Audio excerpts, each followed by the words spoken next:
ลงตัวนะขยายความพี่น้องนะครับรุ่นนะครับเรื่องของร่างรัฐธรรมนูญนะครับที่เกี่ยวกับพ่อพี่น้องทุกท่านนะครับเนาะเป็นสิทธิของท่านไม่ต้องนะครับที่ท่านได้รับรู้และได้ทำความเข้าใจนะครับครับก็อยู่นี่ทำอยู่นะครับเนาะ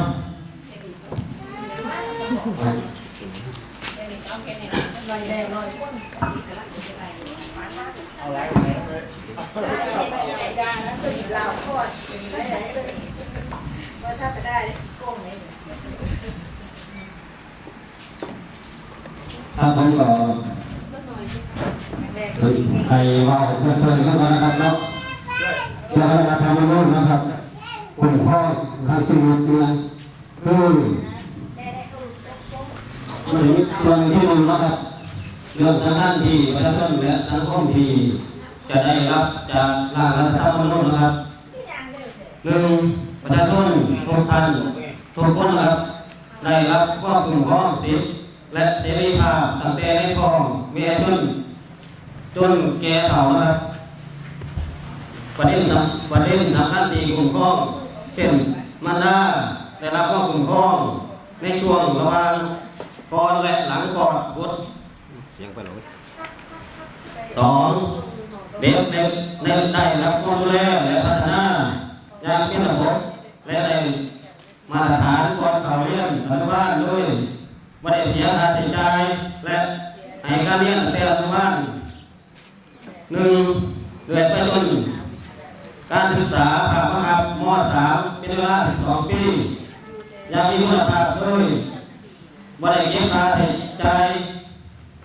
นะครับรวมเวลาได้รับการดูแลด้วยไม่ได้เก็บค่าใช้จ่าย14 ปีนะครับเมื่อจบการศึกษาภาคบังคับเด็กที่อยากเรียนต่อต้องได้เรียนโดยรัฐบาลจัดการศึกษาที่จนจบม.6 หรือปริญญาตรีก็ได้รับด้วยให้รัฐบาลตั้งกองทุนขึ้นมาสนับสนุนการศึกษาเพื่อลดความเหลื่อมล้ำในการได้รับการศึกษาระหว่างคนที่มีกับผู้ที่ขาดแคลนทุนทรัพย์โดยกองทุนจะสนับสนุนฟรีหรือให้กู้ยืมสามประชาชนทุกคนได้รับบริการสาธารณสุขที่มีคุณภาพและประสิทธิภาพอย่างทั่วถึงและสม่ำเสมอภาคกันโดยขอบคุณการป้องกันโรครักษาพยาบาลและฟื้นฟูสุขภาพและผู้ยากไร้ได้รับบริการสาธารณสุขจากรัฐโดยไม่ได้เสียค่าใช้จ่ายสี่สตรีผู้สูงอายุคนพิการหรือผู้ด้อยโอกาสได้รับความคุ้มครองหรืออำนวยการความสะดวกอำนวยความสะดวกเพื่อให้สามารถดำรงชีวิตและใช้สิทธิเสรีภาพได้เช่นเดียวกับบุคคลอื่นๆผู้มีอายุ60 ปีขึ้นไปและบ่มีรายได้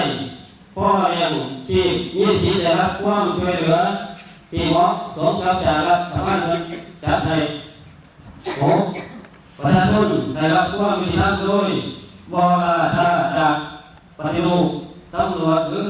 อย่างเร่งด่วนและปฏิรูปกระบวนการยุติธรรมทางระบบให้มีประสิทธิภาพและกำหนดเวลาที่ชัดเจนเก็บ